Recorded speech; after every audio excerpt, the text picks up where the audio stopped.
Hey folks, Daily Landsblog here for Friday, the 3rd of November, 2016. I don't even know how many this is now. Probably got to be close to 600. We are coming up to 600. Wow, it's got to be some kind of record case, don't you think? Yeah.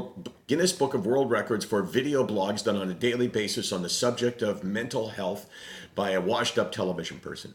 That's got to be a pretty unique category. That's the first time I've ever called myself that.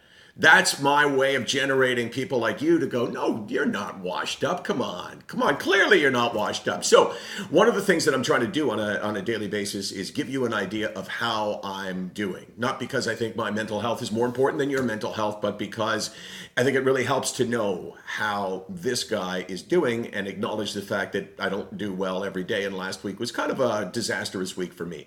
I have started measuring and marking my arms with marks that reflect my mental health. This arm here is the good side. So this would be, given the fact that I live my life between a 4 and a 7 on the Sichter scale, this would be 6s and 7s. And on this side, in blue, would be 4s and 5s. And anything below would be, obviously, on this side as well, in blue or black, and anything on this side would be red. So I've had, that's November the 1st, November the 2nd. We'll do it every month and we'll change it. And today I'm going to put one red on the board. And this to me, this right here, you got this case?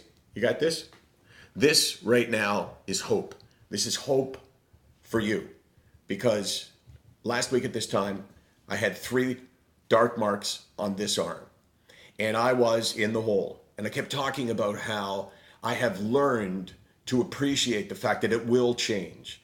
That somehow I will feel better because it's happened a million times.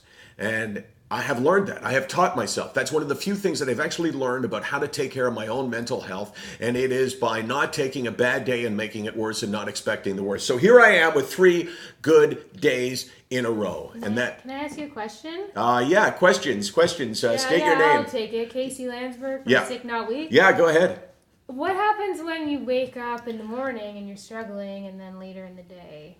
What do I do? Yeah. Oh, okay. Well, Because you can change. yes, for sure. And there are days when, that's a good question. I guess I could do one of a couple things. Number one, I could do a half mark, right? Number 2, I could go based on the average of the day when you add it all up. When you look back on the day, was it okay? This is how I define it. And this is one of the questions that I ask people who are struggling. I say, could you accept living the rest of your life with the way you feel right now? And if the answer is yes, that's a good thing. And whatever you're doing is working. If the answer is no, then you have to change it. You have to find some way to change what you're doing because change is hope. So I don't know, the half mark, but the half mark, it's not going to look good like this. I mean, this is good, right? This looks good. Yeah. This looks badass. I'm going to walk around and people are going to say, wow, you are badass. Maybe not so much. Wash away marker on your arm in red. It's not so bad. Tattoos, that would be cool. SickNotWeak.com, 24 hours a day, 364 days a year. We're here because sometimes you need someone. Whoa. I wasn't ready for this. I'm coming towards you, Case. Sometimes you need someone on the arm, to just say, you know what? I'm doing good. And I've been doing good for 3 days.